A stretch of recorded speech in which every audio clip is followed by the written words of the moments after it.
Good afternoon. I am honored to be asked to introduce today's speaker, my friend Colby Crenshaw. The distributed bio that all of us got tells you that Colby is a graduate of Lamar University who founded the company for which he now serves as president. The bio also tells you about the extraordinary scope of the company he runs and the impressive global nature of that enterprise. It's not hyperbole to say that Tiger Group has one of the most expansive and impressive inventories of services across the offshore, onshore, upstream, midstream, and downstream sectors of the entire energy sector. What the bio does not spend time talking about is how Colby has managed to leverage the strength and breadth of his company to provide remarkable good for millions. Two examples. After Hurricane Maria, it was Colby and the team that he led that brought life-saving and quality of life restoring services to millions of individuals who lived in storm-ravaged Puerto Rico. And 5 years ago this very month, those of us who live in Beaumont remember how the ingenuity and compassion of Colby and his family business brought us from the brink of desperation by providing impressive resources that restored our water system. Colby is the very definition of a lifelong learner. His intellectual curiosity knows no bounds. And he is one of the most well-read and knowledgeable individuals you're ever going to meet. If you ever have a chance to share a meal or a travel experience with Colby, the answer is yes. You will appreciate those moments for the rest of your life. As is the case with some of us, Colby overmarried. He and his wife, Gina, have two amazing children. Colby, we appreciate your taking the time to speak with us today, and welcome to the Rotary Club of Beaumont.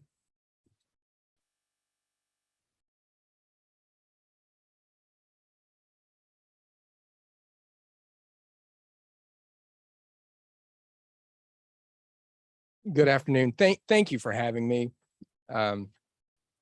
We don't speak in public a lot. I'm kind of generalizing about my family, but the Rotary has been amazing to this community and to me personally.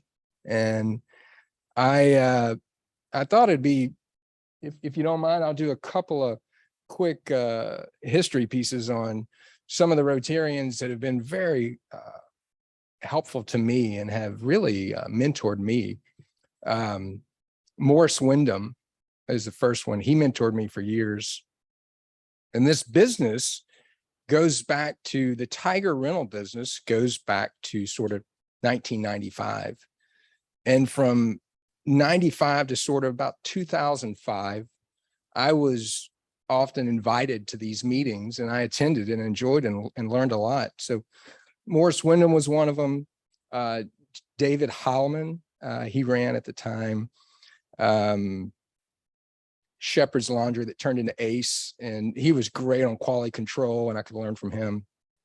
Pat Parson was first banker, then to Dan Parker. Dan Parker brought me to these meetings a good bit, and they taught me early on how to make sure you pay your bills, pay them on time. Floyd McSpadden, just a prince of a guy. I was always watching him. He never burned a bridge. He was the epitome of integrity. There were several others that I'd like to mention. Joe Domino, who was one of my scoutmasters, who's here today. We probably had 25 nights camping together as a group. Fantastic guy that I learned a lot from. He helped me walk through my merit badges in the early days. So anyway, again, it's a pleasure to be here, and thank you for this, just this honor. Let me see if I can get this moving, Jackie. Okay, just a quick agenda. We wanted to talk just a little bit about an overview of Tiger, and then I'm kind of a data nerd. I love economic information. I was going to share a little bit of what I'm seeing and kind of where we are today and where we're going. And then we'll talk about what I love about Beaumont in this area. Next slide, please. So the Tiger business, we break it down into offshore industrial safety. And next slide, please. I think our culture is obviously most important, and you wrap that culture together with mission, vision, and values. Entrepreneurship, execution, customer dedication, and candor. Today, we've got around 702 people on the payroll, and we've got plenty of contractors. But of the 702, think of about 480 in the US and about 222 international. Next slide, please. We're a solutions oriented. Basically, we're a service business with a rental component. I'm going to introduce a few people today. I hope you don't mind just to talk just a second about them because they're so critical to this organization. Our industrial business is based in Beaumont, and Chad Jeffcott, if you can stand up, please. Chad's he's our business is in Beaumont. This is our ambassador for Tiger in the Beaumont area. He's a great guy. He's probably in this picture. That's laying mats at a, let's call it a utility company's transfer station. So they've got a base to work on to do an improvement project. A great guy. Thank you. There's a few others I'm going to introduce. Stephen Mouton, if you can stand up. Stephen and I have been working together since 1995. We started in 95, 2 pressure washers going door to door, the chemical plants, refineries, and some of the oil field, and just door knocking, saying, will you please rent this from us? And Stephen was a part of that. Today, there's about 35,000 pieces of equipment scattered around 25 countries, but that's where it started, right here in Southeast Texas. So Stephen, he is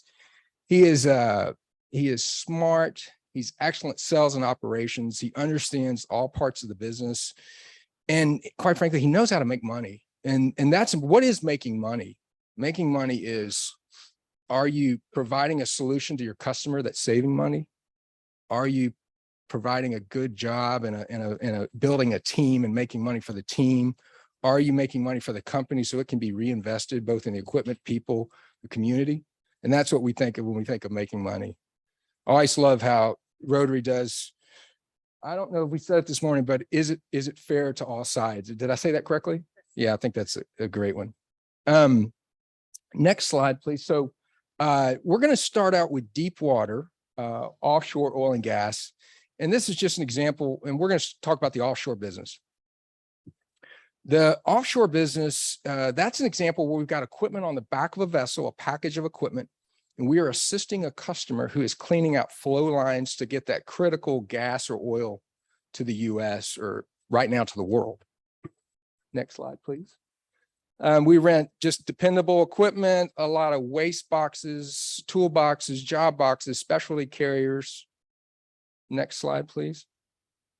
It's got to be robust. It's got to be long life. We engineer a lot into this equipment. So a little more history. I'll go back and forth a little bit on history here, but I'm part of an overall family business.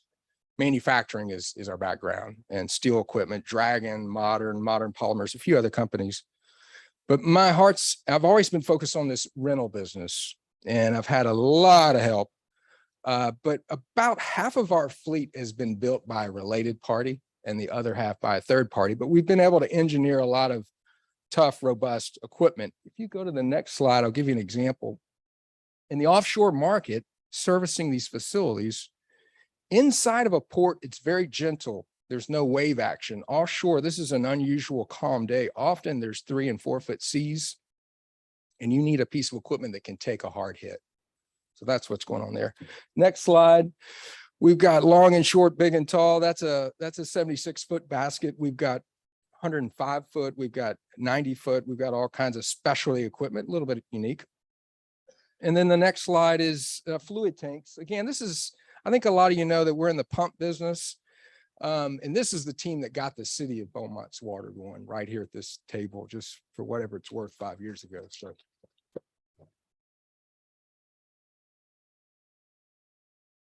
these tanks are used to move fluids, fuels, chemicals, move waste back so it can be safely processed. Next slide. And then just a diverse group of equipment right there.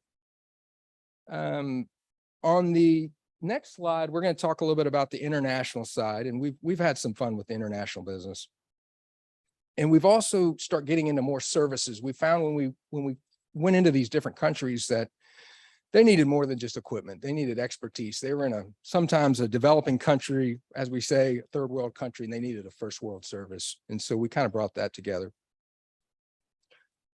This picture, the first picture I like because it's so real, because you've got people, it's a little bit marketing, and then you get to the second picture and masks are off and they're oily and their Nomex is darker, and a job's been done. That's off the coast of Brazil right there on an FPSO. And we are cleaning some of the production tanks, and we do it quicker than anyone else. We recycle the product faster and get them back online quicker. The next slide, you can see a batch of our equipment on the job, and then you'll see up in the top right a lot of production chemical tanks, and that's how we're helping them move to get the corrosion inhibitors, rust inhibitors, the defoamers, all those critical chemicals that they need to safely and efficiently process oil and gas. The footprint, you know, most of our business is still here in the US, and we like that. Right here in the Gulf Coast, you can see kind of our branches across Texas and Louisiana, bottom left.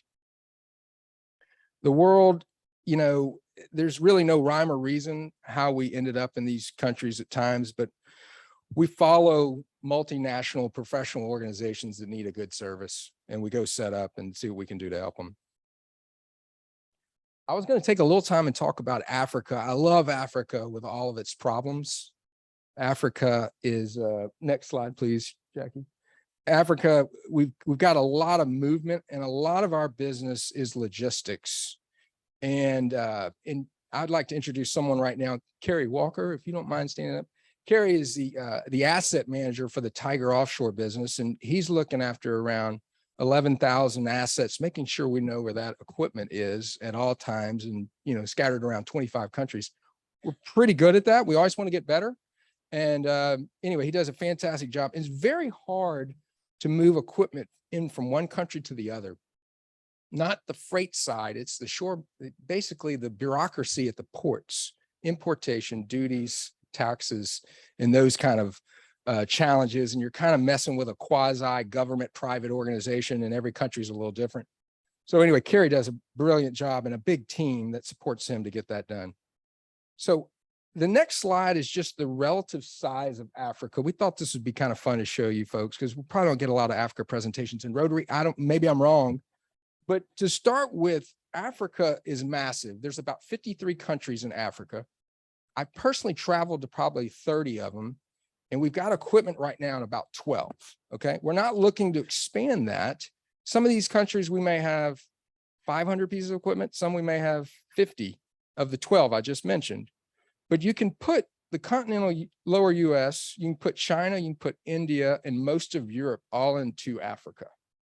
And then you've got to deal with logistics of moving around there and different customers. And we've learned never judge a local government, because, you know, we can look at Washington time to time and we're not that impressed, right? So you do the best you can. The next slide is just an example. We took a job that we worked on into 21, into 22. And this is something like Kerry and the team worked on. They're moving different batches of parts and services, US, Mozambique to Kenya, Kenya up to Cyprus. And it's an interesting trail to watch. And if we went to the next slide, this particular project had about 270 units on it. It's an excellent company. It's an E&I, which is a well-run Italian oil company. And we're moving from that's Mozambique, to Kenya, to Ivory Coast, to Ghana, to Ivory Coast, to Area 4 back in Mozambique. And we're following this particular project, and we are supporting them on logistics, parts, and everything. This was a little bit unique, but it was a fun project. We just wrapped it up in September. It was a good one. So we're refurbishing that equipment. Our preservation and maintenance is a key component of our business, how to continue the life of the assets and provide something safe and secure. Next project, this is just in Pemba, Mozambique. Probably never heard of Mozambique, and that's okay.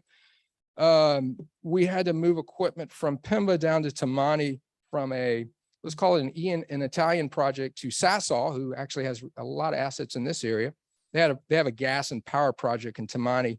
And so we were trucking. That's 1,700 kilometers, a lot of times down a dirt road. You've got everything on this dirt road, from lions to pirates to ISIS to whatever else. And it works out. We do a good job on it, and it's calculated risk taking. That's how we look at this business. Okay. And then the next is just a simple slide on how are we successful? Why would they pay a Beaumont, Texas-based company to come over there and do that? And we delivered the reliability of just having the parts, the boots on the ground, the expertise to keep the equipment running and keep the projects on time and online.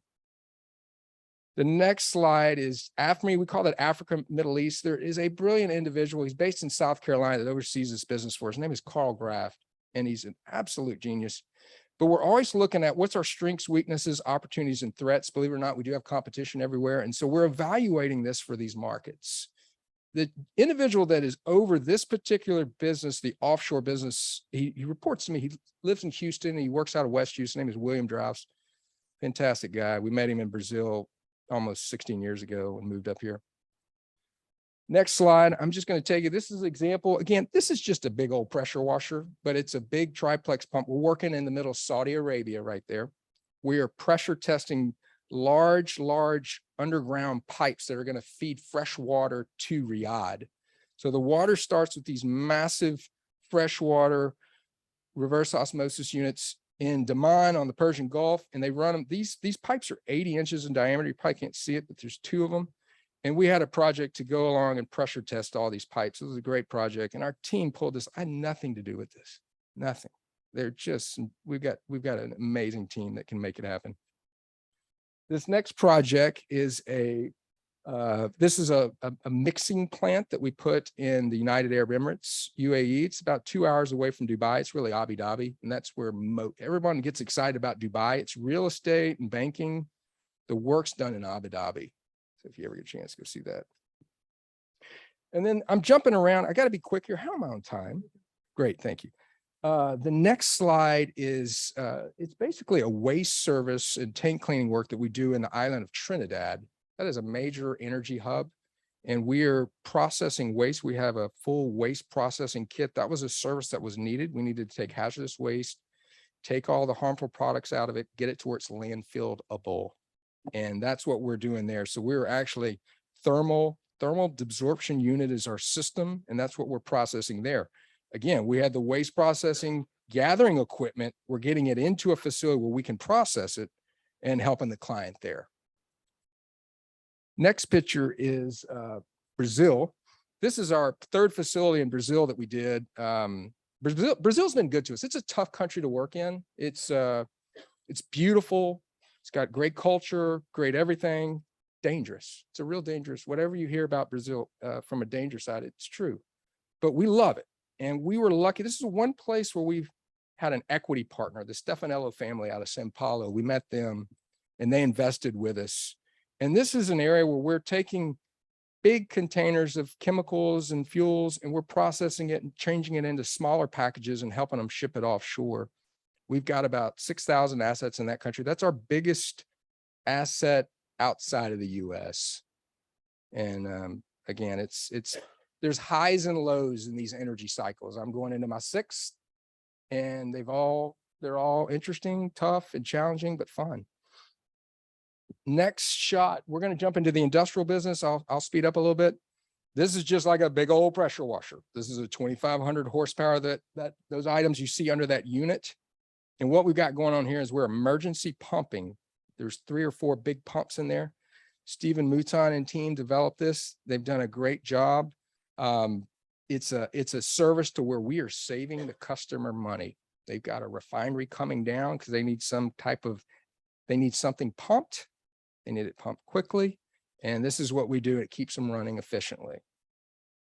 The next area is sort of, hey, we started with pumping. That pressure washer down to the bottom right, we still rent those today. It looks a lot like what we started with 27 years ago. That little water tank with the two units on both ends. Pumping power, again, I think that's an active market for us in the Beaumont area. Okay. The matting, next page, the blast resistant buildings. If I could introduce Sam Cash. Sam, if you'd stand up. Sam is our product champion for the blast resistant buildings. And he's been doing this almost 15 years. Sam, these products it's a safe haven. And it's a safe haven for anyone working in chemical plants, refineries, where they need a a hardened structure if there's ever an event. Okay. So it takes the place of the wooden trailer house. And Sam's done a brilliant job of representing us in that market and really taking good care of customers. The next slide is on our safety business. And our safety business is, it's a lot of services. It's breathing air, gas detection, a few things. But the first page I'm going to show you is we work around in the upstream market, the well testing, flowback gas detection. Oil and gas doesn't come out of the ground perfectly. It comes out in a mix of everything. And it has to be separated, cleaned, and worked on before it can get into a pipeline, for sure, before it hits a refinery. And we assist in that area. That's some of the equipment. We call that our CPT, completion production testing equipment. That's run by a team out of Lafayette. Bob Luke heads that team up. They do a great job. Next slide is more your traditional safety equipment, the H2S, breathing air, gas detection, the fall protection, lighting, everything from a lanyard to a 30-minute emergency rescue pack or something like that. Something you might think of a fire department using, but they use it around industry a lot. Next slide, please. We've got the, it's a response service business. We do all kinds of things. This, we provide some safety technicians and safety professionals consult. We were very busy during COVID on occupational safety and testing. Glad that's mostly past us. And then just overall talking about the mission. There's one other person I want to introduce. Garrett, can you stand up? Garrett's up and coming with us. He's been working in the asset side of the industrial business. Smart guy, young, learning a lot, been working some in our dispatch. He's got a great future here. And Garrett, we sure hope you'll stay with us, and we're looking forward to seeing what you do. So the mission, it's a make it happen. Next slide. The recycling, beneficial reuse. Again, if we're not saving the customer money, we really don't have a great value proposition. And we've got clients where with our tank cleaning and our waste process, we have reduced their wastewater, which is a big cost, and help them recycle it, help them clean and take care of their tanks. And just we've got one major oil and gas company. We've been cleaning on their vessels for a year now, and they've not had 1 gallon of wastewater that they've had to deal with in this process. And we've been able to reuse it, treat it, reuse it, treat it, and they like us. So we've got a world-class fleet. We're constantly upgrading, maintaining. The amount of painting, coatings, welding, parts changing, pump, engine rebuilding. It's I don't know how they do it, but this team, they do it. It's amazing to watch them. We've got some global operations. This is a picture of our Cyprus location. Cyprus is part of Europe. It's an island. We call it the East Med area. It's been a good hub for us to work. Egypt, Israel, Romania, Greece, different areas that are active. Europe's in a big need of fuel. We'll talk about that in a minute. And this is an example of what does our little shop look like in the middle of Mozambique. This is it. It's nothing fancy. We got a couple, there's maybe 15 people at this facility right here. There's people working on equipment. There's pumps, there's generators, there's tanks, there's mats. We got a few trucks. We're trying to come up with parts and keep people happy and do all those kind of things. That's our life. It just kind of shows it on the other side of the world. The next picture is some of the team. This was at a branch in South Louisiana, Port Fourchon. And that just kind of shows you, hey, what's some of our team look like around here? Our team looks a lot like the market that we're in. You get hired and you move up here based on merit, execution, just who you are and what you can do. There's no politics. Next slide. Here's our Brazilian team, top right. They look like local Brazilians. They're fantastic. Bottom left, that's some of our team in Saudi Arabia. Bottom right, that's some of our team in Mozambique. So that's an overview of Tiger. I think I need to make sure and give credit to all the folks that have helped us, the team here, many team members abroad, and then my family, my brother, Casey, my father, Will Sr., my mother, my sister, my brother, Will, all the support. We've had a lot of help. And then there's a whole bunch of folks like in the modern group that get no credit for anything, that have helped us from the early days when we really were over our skis, didn't understand accounting and all this finance and things like that. But Paul Renando, if anybody knows him, Doug Fierce, just some fantastic Beaumonters that have been behind the scenes pushing this business forward and supporting it. And the good Lord has blessed us more than I will ever be able to, more than I could ever imagine. So again, that's Tiger quickly. And if I could just talk a little bit time. Yes. On the economy today and tomorrow, just I love looking at the energy data, the economic data. I think we're in great shape in Southeast Texas. Okay. I mean, there's going to be some rough patches maybe on housing or something, but we are in the energy capital of the world, and we'll move forward a little bit. The next slide, I just wanted to hit, we've got a long way to go on transition. We'll talk about that on timing. And I like to explain Beaumont as it's a company town. We are Beaumont Refinery. Everything kind of started there and it ends there. And oil and gas is pretty important here, although we're very diversified and we do a lot of things, but it's you got to look at that. I came to a Rotary meeting one time here, and the CEO of Hibernia Bank spoke. This is late 90s, early 2000. And at the time, Hibernia was a big regional bank. I think it's now under Capital One, but the CEO spoke, and the first thing he did when he came to Beaumont is he showed the price of oil and the movement. And that hasn't changed that much. So that's my opinion. But there's a lot that's going to happen as we transition, but it all takes oil and gas and chemicals and the specialty chemicals. And that's what we do in this area. Next slide, the EV, the electric vehicle, the Tesla is one big hydrocarbon. It's all made from oil and gas. So I like to remind everybody that, and all the other electric vehicles too. So the barrel of oil, 20% of it goes towards gasoline.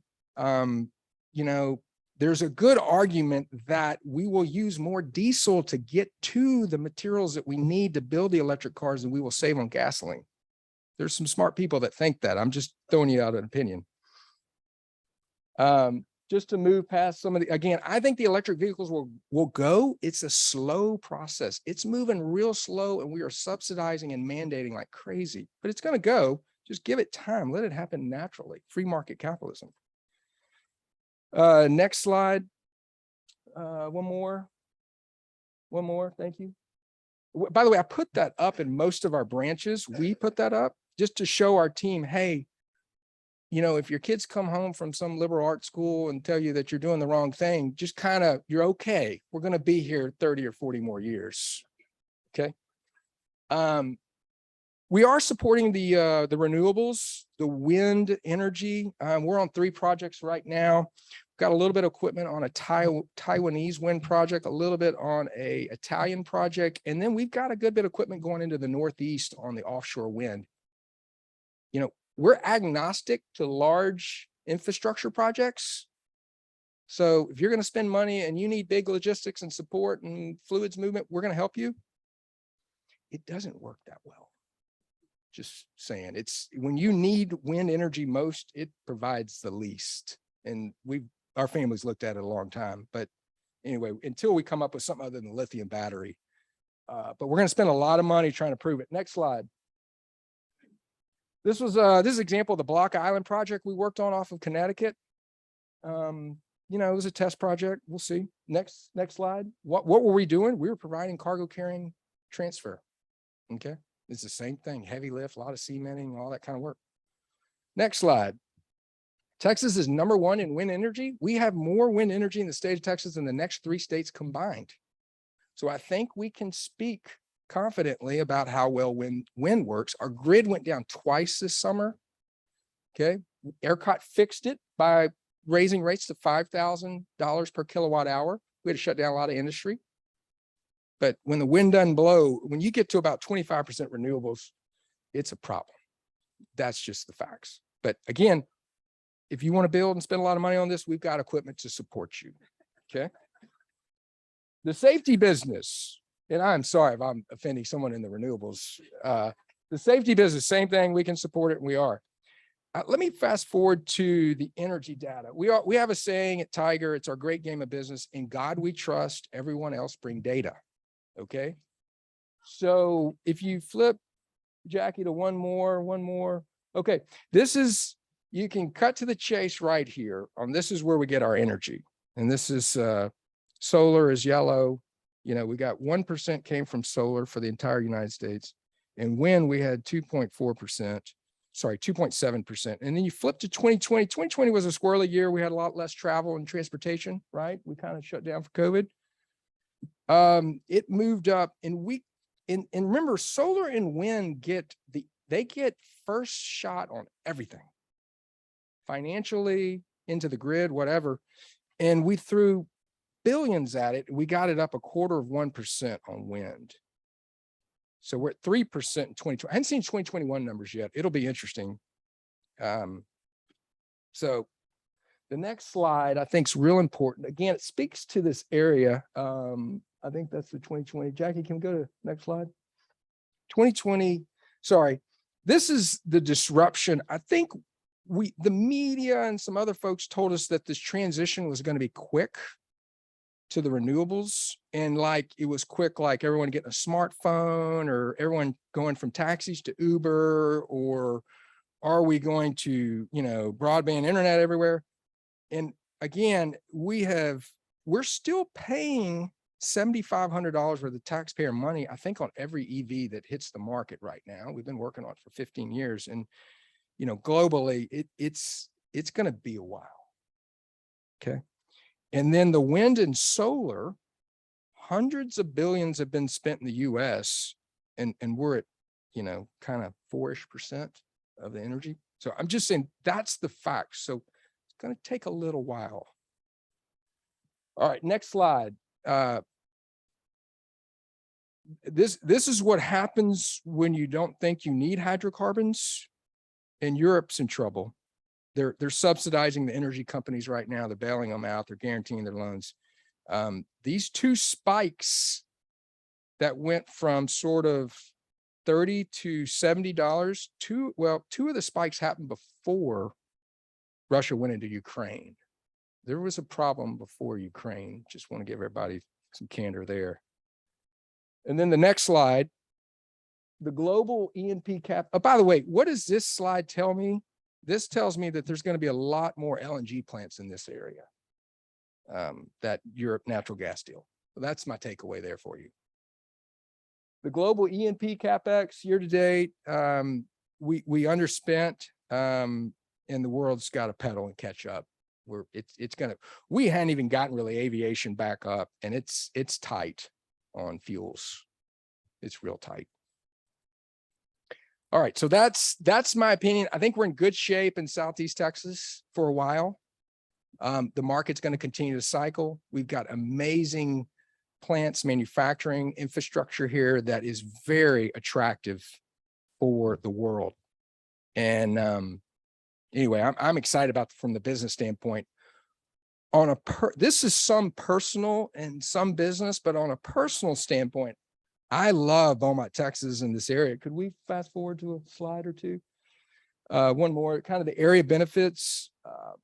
Again, we're a company town, and whether you're pro oil and gas or not, I get it, but you've got one claim to fame. We're about to be the largest refinery in the United States. And I just can't tell you how much that helps and trickle down in the whole economy. Whether you're a car dealership, whether you're a movie theater, whether you're a restaurant, whether you're a school district, it helps.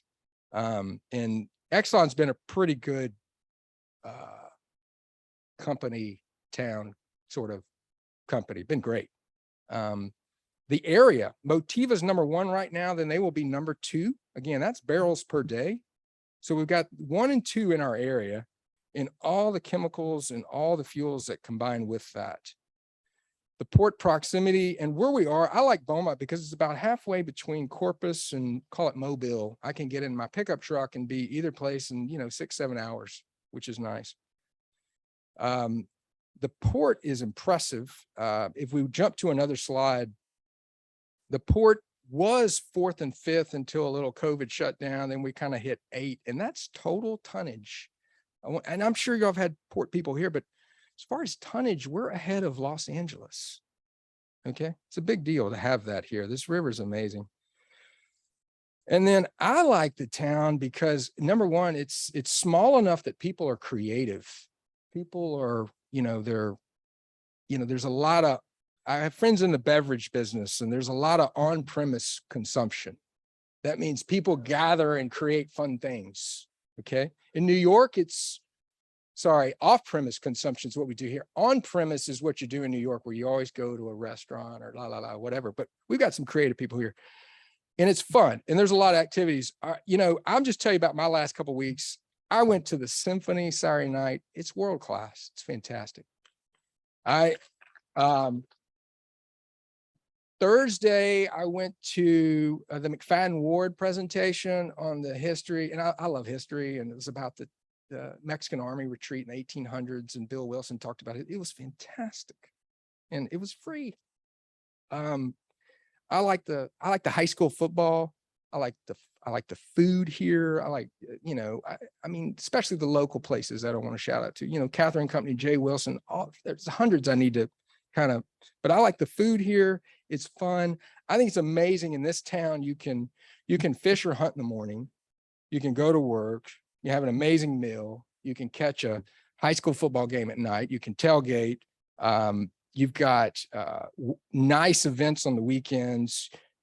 Our falls are fantastic. Our springs are beautiful. Our winters are mild. Okay. Our summers, we got a river, a lake, and a beach close by. I just think it's a great area. I mean, we got problems here. I know we do, but we can work towards fixing them. We got security problems. We got crime. We got schools. We got some good schools. We really do in the area. They may not be exactly where you want them. And there's a lot of people I want to shout out to BISD. And I know it's been tough, but they're working on it, and God bless them. And I want to be as supportive as I can. So again, my past couple of weeks, I caught 2 Westbrook games. I caught a Kelly game. I went to Kelly game Friday night. I had a ball. It felt like a reunion. Some of the museums are fantastic. Next slide.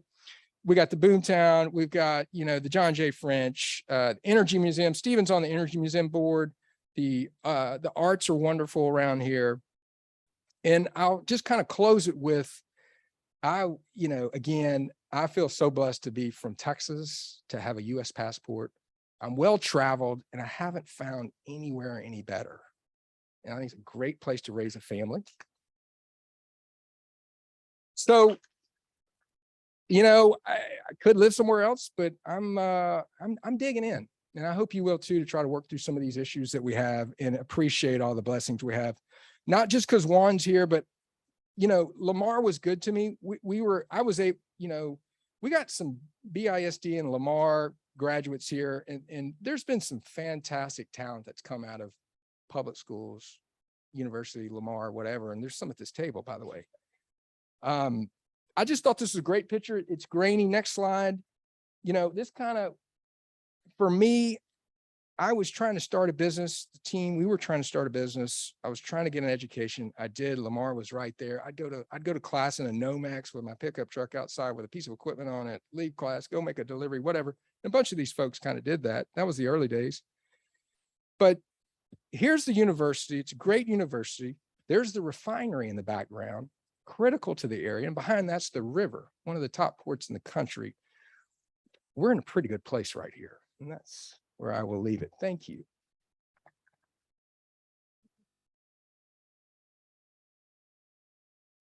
Thank you, Colby Crenshaw. Isn't that inspirational what happens in Beaumont, Texas with the Crenshaw family? Colby, in your honor, Rotary Club of Beaumont is making a donation to the Rotary Foundation for the benefit of economic and community development and supporting our environment. Thank you very much.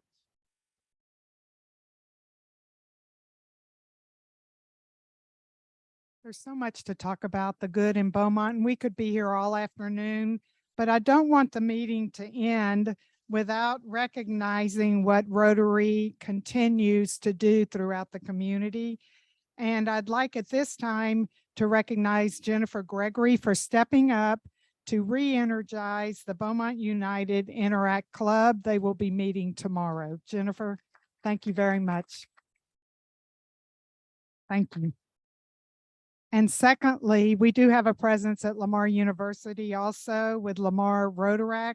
Joining us today is Christian Guillory. Christian, please stand. Christian has been heavily involved with Rotary at the university, and Christian has just been elected as the president of the Student Government Association at Lamar University. Congratulations. So that begins to bring our meeting to a conclusion. Next week's program will be presented by Stephanie Glass. Our speaker is the Senior Development Advisor for Green Dot Schools. This is a reminder that our Board of Directors will meet Tuesday at 11:30 a.m. in the Diplomats Room. And our board meetings are open to all Rotarians. If you'd like to attend, please make a reservation with Jackie Chapman today. And if you have not purchased your Wind Down with Rotary tickets, they are in the back. We welcome you to take part in that opportunity. If you are serving on the Wind Down Rotary Committee, please stay for after the meeting today for that meeting. And don't forget to sign up for the Ivory Bill cruise down the Neches River. That's a magnificent opportunity. At this time, if you will stand and please join me in the four-way test of the things Rotary thinks, says, or does. First, is it the truth? Second, is it fair to all concerned? Third, will it build goodwill and better friendship? And fourth, will it be beneficial to all concerned? Thank you very much for attending today's meeting. Go out and imagine Rotary.